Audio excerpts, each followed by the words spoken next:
Meus irmãos, a paz do Senhor, amém? Tome seu assento, queridos, muito obrigado. Meus irmãos, glória a Deus por esse tempo que o Senhor tem nos dado de estarmos na sua presença, na sua casa, mais uma vez para podermos aprender a sua palavra e sermos orientados através do estudo que foi elaborado aqui, mais uma vez, do nosso currículo doutrinário, que tem sido de bênção para as nossas vidas. Nós temos aprendido muito com essa temática, a doutrina 3, né? A Igreja de Cristo 3, o corpo místico de Cristo. A gente já temos ouvido aqui alguns pregadores, ensinadores que já passaram por aqui, entre eles o pastor Alcir escreveu alguma coisa também a esse respeito sobre a igreja. E, irmãos, como nós temos aprendido, né? Porque é muito bom nós estudarmos a história da igreja, estudarmos essa matéria, porque tem tudo a ver conosco. Nós somos a igreja. Amém, meus irmãos? Nós somos a igreja. Eu quero agradecer o pastor Joel pela confiança na pessoa do pastor Ismael Aguiar, pela confiança em permitir que aqui nós viéssemos ministrar esse estudo. Que Deus abençoe. E vamos abrir o nosso boletim, meus irmãos. E nós temos aí a introdução. Quero louvar a Deus pela vida do pastor que escreveu esse material, que foi o pastor Tiago Lanzoni, ali de Verona, na Itália, né? Glória a Jesus, que ali tem trabalhado para a obra de Deus naquele país, e também escreveu esse material. Ele trouxe esse estudo para nós, ele escreveu e também ministrou esse estudo ali na reunião de pastores, na quinta-feira, em 2 quinta-feiras para trás, que se passou, e nós fomos muito abençoados por aquilo que o Senhor Jesus ministrou aos nossos corações. A base bíblica é Efésios capítulo 5, versículo 23. Essa é a base bíblica que o pastor escolheu para poder colocar no estudo. No boletim, logo na capa, diz: assim como Cristo é o cabeça da igreja, que é o seu corpo, do qual ele é o Salvador. Aleluia. Os irmãos sabem que o apóstolo Paulo deu uma ênfase dando uma ênfase muito boa nessa questão do corpo místico de Cristo na terra. Ninguém melhor do que as doutrinas paulinas, né, para expressar sobre esse tema. Pedro comentou alguma coisa e também João comentou alguma coisa, mas foi Paulo quem mais expandiu o assunto. E se nós queremos conhecer um pouco melhor sobre esse tema, precisamos ler as epístolas paulinas, e lá nós teremos uma melhor compreensão, porque Paulo recebeu de Deus uma profundidade muito grande, interpretativa, sobre o mistério da igreja, né? Então, nós temos aqui nesse estudo o seguinte tema que fora proposto, né? Vamos falar um pouco sobre a igreja como corpo de Cristo. Está lá no 3º parágrafo da introdução. A Bíblia Sagrada, em várias passagens, nos mostra a igreja como um corpo, o corpo místico de Cristo. Então, quando nós vamos estudar a história da eclesiologia, né, nós vamos ver que nós temos ali a igreja como um corpo. É isso, o corpo espiritual, né? A igreja é um corpo espiritual na terra. E essa igreja tem uma cabeça, assim como o corpo que nós temos. Para nós entendermos melhor o assunto, nós precisamos olhar para nós, por exemplo. Nós temos um corpo e temos uma cabeça, né? Então, o corpo de Cristo na terra, a igreja é o corpo de Cristo na terra, como se fosse o seu corpo. E a cabeça desse corpo é Cristo. Isso é o corpo místico de Cristo. Então, como é que eu entendo isso, trocando por miúdos? É exatamente essa figura, né? E esse corpo, ele tem muitos membros. A igreja tem muitos membros. Fala da diversidade do corpo. né? Embora é um corpo só, ela tem uma unidade, as pessoas têm um único propósito, seguem uma única ordem, que é essa vinda da cabeça, que é Cristo, né? Porém, esse corpo está compartilhado em vários membros. Então, é basicamente isso que o estudo vai ficar dentro, né, desse viés interpretativo. Então, nós vamos ver, é importante ressaltar que misticismo, segundo o dicionário português, significa crença na possível comunicação entre o homem e a divindade. Isso é misticismo. Agora, místico, a palavra místico significa em que há mistério. Então, a gente sabe que desde o Antigo Testamento, o pastor Alcide deu uma aula para nós, escreveu algo sobre isso, sobre a igreja no Antigo Testamento, não é isso? E nós fomos orientados a esse respeito, o mistério, né, que seria revelado depois da vinda do nosso Senhor e Salvador Jesus Cristo, que é a igreja. A igreja nasceu no período em que Cristo já tinha se encarnado, né, mas ela já era, né, alguma coisa que já estava prometida lá no Antigo Testamento. E aí a gente vai lendo as Escrituras e vamos então vendo essa revelação, né, que vai se expandindo ao longo dos textos. Então, quando nos referimos ao corpo místico de Cristo, nos referimos ao corpo misterioso de Cristo, né? Esse corpo de Cristo, ele não tem placa denominacional. Esse corpo de Cristo é amplo. Esse corpo de Cristo, ele envolve nações, continentes, aonde quer que a igreja de Cristo está, faz parte do corpo de Cristo, né? Glória a Deus por isso. Quantos aqui fazem parte, têm convicção que faz parte do corpo de Cristo? Glória a Deus por isso, né, meus irmãos? Porque o corpo não faz as coisas sozinho. Se a cabeça sair do corpo, o corpo está morto, né? Então, o que o corpo faz é a cabeça pensa, o corpo reage. Então, Cristo, então, pensa, a igreja reage conforme Cristo pensou. É assim que é o corpo místico de Cristo, né? Então, a nossa vida está pautada sobre a mente de Cristo.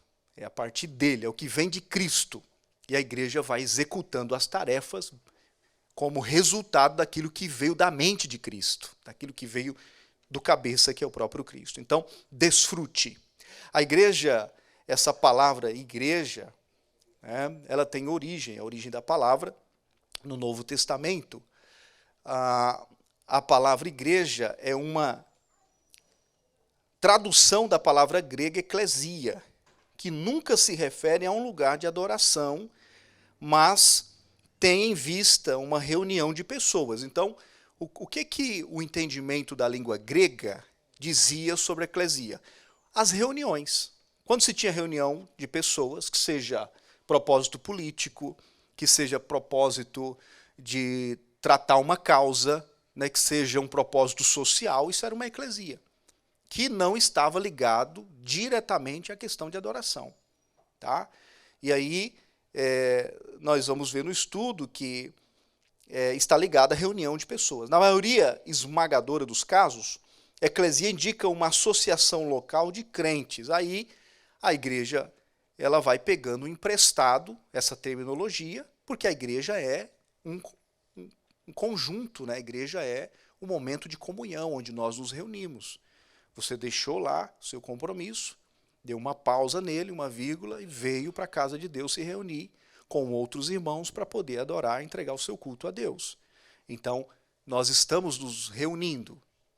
Nós somos a igreja. Então, nós pegamos emprestado também essa terminologia de reunião. Tá?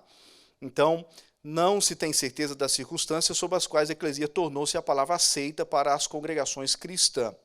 A palavra aparece no Novo Testamento na declaração de Jesus registrada em Mateus 16, 18 e 18, 17, que são dois textos muito conhecidos que falam sobre a igreja. Jesus falando sobre a igreja, né?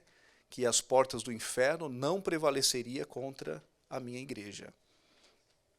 Então ali nós não sabemos qual a língua que Jesus usou, porque o contexto do primeiro século, todos nós sabemos disso, de cor salteado, sofreu o efeito do helenismo, que foi do período intertestamentário. né? Quando Cristo veio, o Império Romano estava na ativa. O Império Romano falava o latim. O helenismo falava o grego, né?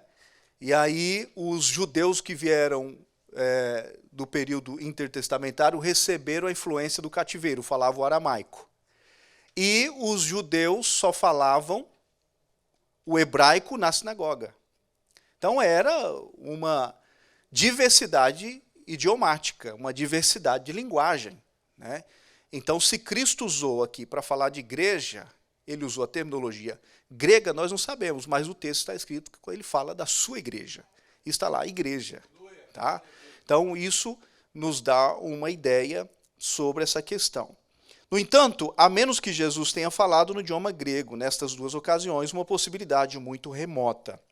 É mais provável que eclesia, neste texto, reflita a terminologia de Mateus e da igreja primitiva.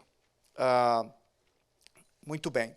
Além disso, não há como determinar quais palavras hebraicas ou aramaicas Jesus poderia ter usado, pois eclesia poderia ser usada para traduzir pelo menos 3 palavras diferentes. Então nós não sabemos qual idioma Jesus tenha falado nessa determinada ocasião.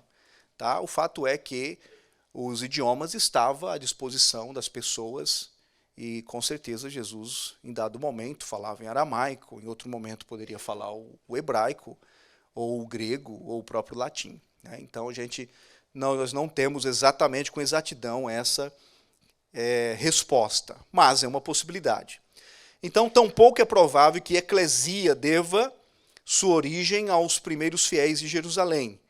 Em Atos existe uma variedade do que parece ser autodenominações dos membros dessa comunidade. Então, como é que eram chamados os irmãos no primeiro século? Eles não eram chamados de igreja. Tá? Eles eram chamados de irmãos, eles eram chamados de discípulos, seguidores do caminho, ou, às vezes, os santos. Né? Mas não existe evidência de que eles se chamassem de a igreja. Tá? Então, quando nós lemos o livro histórico de Atos dos Apóstolos, ali do Novo Testamento, a gente vai ver muito essa expressão, essas terminologias, que são terminologias destinadas à igreja do nosso Senhor e Salvador Jesus Cristo. Então, por isso a importância de se estudar no currículo doutrinário, a importância de se estudar uma eclesiologia, para a gente colocar as coisas no seu devido lugar, exatamente nessa questão de interpretação ao ler as Escrituras. Tá bom? Então, logo nessa primeira parte do estudo, o pastor, escritor, deu uma ênfase nesse termo eclesia. Então, no mundo grego, a palavra eclesia normalmente se refere a uma reunião. Também era usada tecnicamente para referir-se às assembleias regularmente agendadas dos cidadãos de uma cidade grega. Então, a gente já falou sobre isso aqui. Né? Também é possível que os cristãos judeus do mundo helênico, que é aquele movimento, né? Aquela época que sofreu aquela influência de Alexandre o Grande, do grego e tal, né, da Grécia Antiga, tenha introduzido a palavra eclesia, ou eclésia, porque essa era uma das 2 expressões básicas usadas na Septuaginta, que é a versão 70, que foi a tradução do hebraico do Antigo Testamento para o grego do Novo Testamento. E nessa tradução, né, para designar o povo de Deus, a palavra eclesia traduz-se quase 100 vezes a palavra hebraica. Está em hebraico aí, korhal, né? Karhal, o hebraico é complicado falar, mas está aí, que significa assembleia. Tá? Então, qualquer que tenha sido a maneira como a eclesia veio a chamar a atenção dos cristãos, seu rápido progresso, passando a ter um uso geral, e sua predominância sobre outros termos concorrentes não podem ser vistos como acidentais. A igreja pegou emprestado, então igreja não pode ser usado para a questão apenas do templo físico. Né? Nós somos a igreja também, o ajuntamento das pessoas é a igreja, embora os desigrejados tenham usado muito se apropriado muito dessa interpretação, né, para se favorecer, dizendo, igreja sou eu não preciso de pastor, eu não preciso de ir lá me reunir, não. A pessoa que estuda a terminologia da palavra, ela vai ver que é uma comunidade, é um ajuntamento de pessoas. Então, se nós olharmos para a eclesia, a gente já está vendo que precisamos nos reunir, né? A igreja também é, queridos, embora não seja o propósito principal da igreja, a gente se encontrar, mas a igreja é um ponto de encontro. Porque onde que eu encontraria você agora? Eu estou te vendo aqui na igreja, né? Mas é um ponto de encontro do bem, onde os santos se reúnem com um propósito específico. Para quê? Para adorar o nome do Senhor Jesus Cristo, para trazer o nosso culto para essa reunião. Então a eclesia se resume em tudo isso, acho que ficou muito bem claro, e o estudo aí está muito, né, bom para a gente entender. Então o nascimento da igreja foi reconhecido pelos cristãos como um cumprimento de parte da aliança feita com Abraão e Moisés. Deus tinha feito um pacto com os israelitas pelo qual ele iria estabelecer um povo que seria seu e que iria receber as suas promessas. Esse povo seria sua propriedade peculiar, um reino de sacerdotes, uma nação santa, aquele que levaria a sua luz às nações. Então, desde lá do Antigo Testamento, já estava apontando para o mistério da igreja, né? Isso é um privilégio nosso, porque Abraão não sabe o que é o privilégio da igreja. Moisés não sabe o que é o privilégio da igreja. Nós sabemos de fato o que é ser igreja, né? Os benefícios da igreja, né? Receber as ordenanças da igreja, né? Os dons que a igreja tem, a dispensação do Espírito na época da igreja, são benefícios que os homens lá do Antigo Testamento não tiveram esse privilégio, né? O Espírito Santo vinha sobre eles, depois se retirava, mas não morava neles, né? Esse é benefício, é privilégio da graça. E nessa dispensação da graça, a igreja está inserida. Você pode dar um glória a Deus por isso, irmãos? Glória a Deus, porque o Espírito Santo habita em nós, né? Glória a Jesus. Então, a origem da igreja, no ponto aí, a origem da igreja, existe muita diferença de opiniões a respeito da data de origem da igreja. Porque quando que a igreja nasceu? Né? Uma pergunta. Ela teve início no Pentecostes? Ou naquela época foi meramente constituída sobre a forma que teria no Novo Testamento? Aqueles que acreditam que a igreja teve início no Pentecoste ressaltam que a afirmação de Cristo em Mateus 16, 18, edificarei a minha igreja, apresenta o verbo edificar apontando para o futuro. E faz alusão a uma época, pelo menos, subsequente a essa afirmação. Então, a linha majoritária, porque a pessoa pode perguntar para você, ei, quando foi que a igreja nasceu? E aí você vai falar o quê? Peraí, a minha igreja eu sei que tem tantos anos aqui nos Estados Unidos, mas peraí, a do Brasil, ok, 1911, ok. Não, mas não está falando da denominação, está falando da igreja, do corpo místico de Cristo. Né? Quando foi que a igreja nasceu? Tá? Então aqui está, o estudo está ensinando. O estudo está mostrando a linha majoritária, que foi ali, tá aí, ó. Ela teve início no Pentecoste. Foi ali que a igreja nasceu?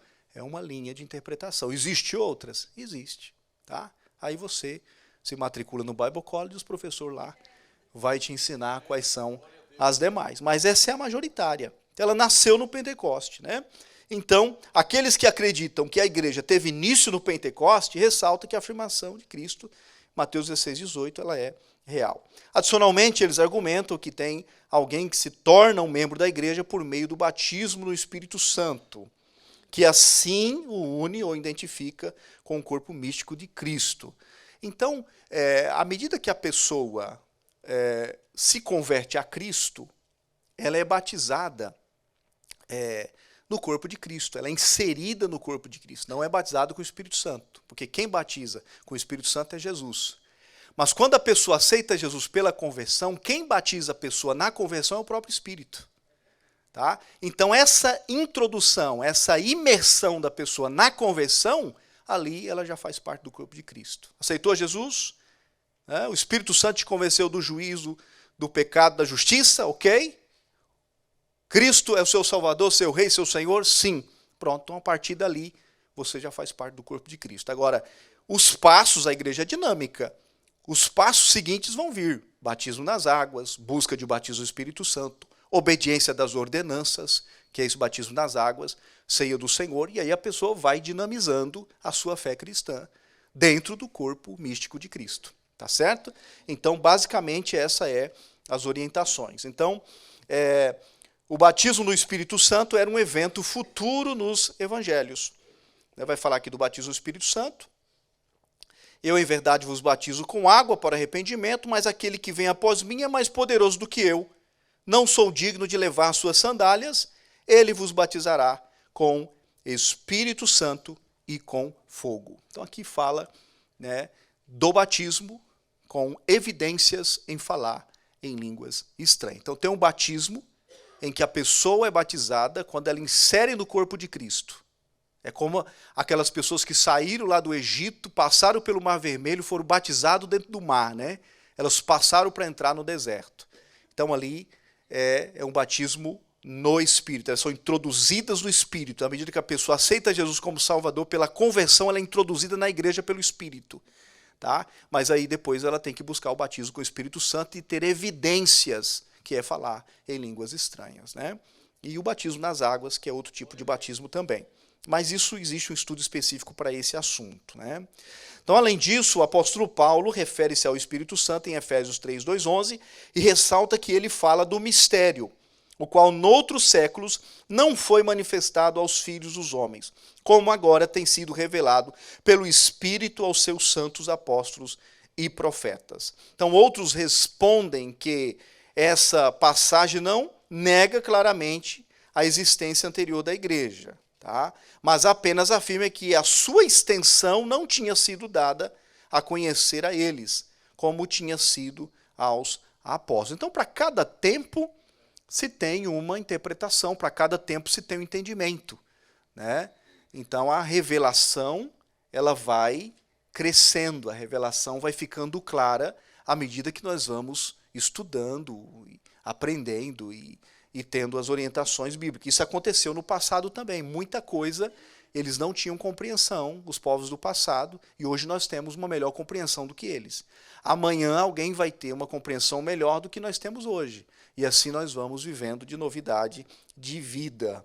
Glória ao nome do Senhor Jesus Cristo. Então, Efésios capítulo 2, versículo 14, porque ele é a nossa paz, o qual de ambos os povos fez um, e derribando a parede de separação que estava no meio. Ora, aquele privilégio dos judeus, aquele privilégio, né, que o judeu se sentia ali a última bolacha do pacote, a única Coca-Cola gelada do deserto, né, mas essas coisas assim, né? Pois é, isso aí quebrou-se, o muro se quebrou, né? Então, por isso que a Bíblia tem 3 destinos, né? Quando ela é escrita para 3 povos específicos, para judeus, para a igreja e para os gentios, tá? Então, a gente vê que abrangeu os povos, e aí a pessoa aceita Jesus, ela não é mais uma pessoa gentia, tá? Ela aceitou Jesus como Salvador, ela agora é igreja, tá? Porque às vezes a pessoa fala, mas eu sou gentil, porque eu não sou judeu. Não, se você aceitou Jesus, você não é mais gentil. Gentil fala de povos, povos que não têm nenhuma ligação com a igreja ou o judaísmo, tá? Então, aceitou Jesus não é mais gentil, foi um dia, mas hoje é igreja. Você é a igreja do Senhor Jesus Cristo, né? Glória a Deus por isso. Então, nós temos a natureza da igreja, a verdadeira igreja é única, como está indicado pelo uso singular da palavra em Efésios e em várias outras passagens quando se faz referência aos fiéis. A congregação, em particular, representa a igreja. E por meio da participação da redenção de Cristo, abrange misticamente o corpo, aliás, o todo, do qual faz parte a manifestação local. Então, existem as igrejas locais, onde as pessoas se reúnem, né, para se congregar. Mas a igreja universal, tá, não é denominacional. Quando fala igreja universal, a pessoa já pensa em alguma coisa aí, não é isso? Não estou falando de denominação. Estou falando de corpo místico de Cristo, né? A igreja universal fala do corpo místico de Cristo, onde toda a igreja é um corpo só, independentemente de placa denominacional. Tá? As igrejas locais, elas têm placas denominacionais. A igreja local, o pastor Alcir, que é o secretário, é isso, da nossa igreja, do ministério, ele tem ali a contabilidade do nome dos membros, ali na secretaria da igreja. É isso, fala da igreja local. Mas a igreja invisível, o nome das pessoas estão escritos no livro da vida. Isso é diferente, né? Então, glória a Deus por isso, porque o corpo místico de Cristo também tem um relatório. E o nome dessas pessoas estão escritos lá na secretaria do céu, né? Glória a Jesus. Então, nós temos aí, meus irmãos, essa orientação de Deus, né? Essa natureza da igreja, tá certo? Então, em Tessalonicenses, 1 Tessalonicenses 2,14, fala igrejas de Deus, está aqui no plural, em Cristo. A igreja é de Deus porque ele estabeleceu pelos atos sobrenaturais de vir à terra na pessoa de seu filho por meio do nascimento virginal. Comprou um povo por meio do sacrifício substitutivo do seu filho, ressuscitou o filho dos mortos para promover a vida eterna e enviou o Espírito Santo para abastecer e equipar os seus santos. Então, irmãos, a igreja, ela é propriedade de alguém. E quem que é o dono da igreja invisível? É Jesus, meus irmãos. Né? É Jesus. Por isso que quando nós olhamos para a história da igreja, pastor Ismael, a gente vê a história dos imperadores, né? Eles não conseguiram destruir a igreja. Né? Se matava 2 cristãos lá no Coliseu, surgia 4. Se matava 4 cristãos no primeiro século, surgia 8, pastor Jefté. Era uma coisa assustadora. E aí era multiplicador, o efeito era colateral. E aí imperadores analisaram, falou, peraí, Constantino foi um deles, né? Se nós não podemos contra eles, nós vamos se aliar a eles. Foi quando a igreja passou de igreja perseguida para a igreja imperial. A história da igreja fala sobre isso. Então, igreja apostólica, depois igreja perseguida, depois igreja imperial. Quer dizer, quando elas passou a ser perseguida, e aí os imperadores viram que perseguindo a igreja ela crescia ainda mais, o número de membros, de cristãos, então se deu a oportunidade de se unir. Então vamos trazer a igreja para o Estado, vamos unir igreja e Estado. E isso foi o pior desastre, porque a igreja ficou totalmente cheias de misticismo, cheias de idolatria, e agora já não se mais separava as pessoas por chamada, por vocação, mas era tudo por negócio e por política. E aí você, quando vê a história da igreja, você vai ver o que é que diz lá. Tá? Então você vê que um assunto puxa outro, você vai falando de história da igreja, vai levando aí para outros assuntos, mas o tema de hoje é falar sobre o corpo místico de Cristo, que é esse corpo invisível, pela qual nós também fazemos parte. Então há pelo menos 8 imagens ou tipos no Novo Testamento que representam a relação de Cristo com a igreja. Então, primeiro, o pastor e as ovelhas. É uma figura. A videira e os ramos. A pedra angular ou a fundação e as pedras de um templo sagrado. Porque se fazia a porta, por exemplo, de pedra, ia-se colocando pedra sobre pedras, e as pedras elas tinham que se juntar em cima. Então se colocava uma montanha de pedra aqui, uma sobre a outra, fazia um muro. Colocava outra aqui ao lado, subia pedra sobre pedra, se fazia outro muro. Só que aí ela tinha que fazer uma curva em cima. Né? E aí iam se colocando pedra sobre pedra. Mas tinha que ter uma pedra estratégia, que era a pedra angular. É a pedra que encaixava no meio. Então vinha pedra sobre pedra e vinha uma pedra que encaixava no meio, que sustentava as duas partes. Então dava uma ideia de pedra que sustentava todo o muro. Cristo é o nosso sustentador. Quem são as pedras? Essa pessoa que está do seu lado é uma pedra. Né? Uma vez eu ouvi alguém falar assim, irmãos, nós somos pedra, por isso que tem pedra chata na igreja, tem pedra quadrada, tem pedra de todo tipo, porque isso é a igreja. A igreja é um muro de pedras, pedra no sapato, né? A igreja é um muro de pedras, e ela está sustentada pela pedra angular, irmãos. Quem não deixa essa pedrinha aqui, eu, você e nós, né, ficar aí abandonada, ou desperdiçada, ou jogada, ou sem utilidade, é a pedra angular. Ela nos coloca no muro e nos dá sustentabilidade. Deus sabe, irmãos, que nós somos uma pedrinha. Deus sabe que nós somos uma pedra. Nós não somos perfeitos, mas Ele tem trabalhado em nós. Não é isso? E nós vamos chegar à estatura de um varão, a irmã, de uma varoa perfeita, para a honra e a glória do nome do nosso Senhor e Salvador Jesus Cristo. E aí tem também o sumo sacerdote e o reino de sacerdotes.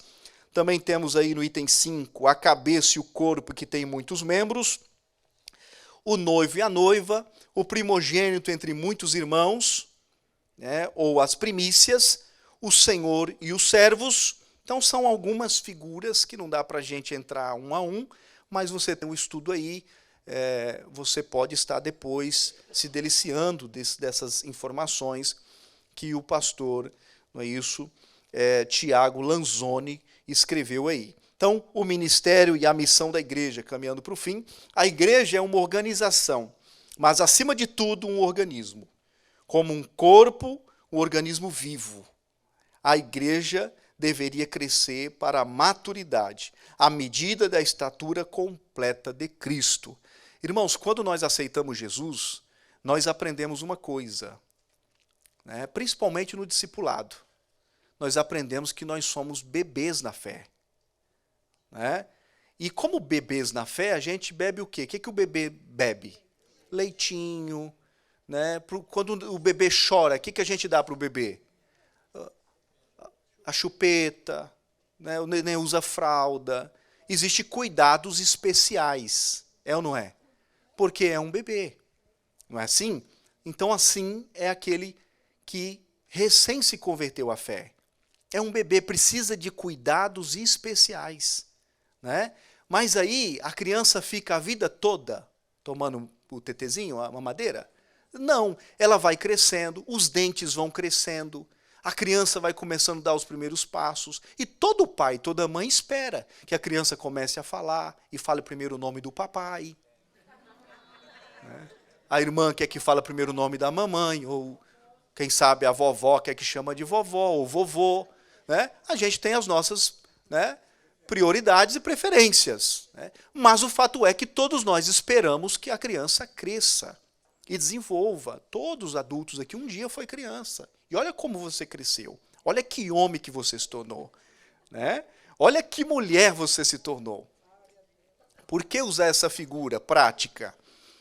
Para a gente entender, irmãos, que nós precisamos crescer na fé. Nós não podemos ficar a vida inteira no tetezinho. Né? 20 anos de crente tomando uma madeira espiritual.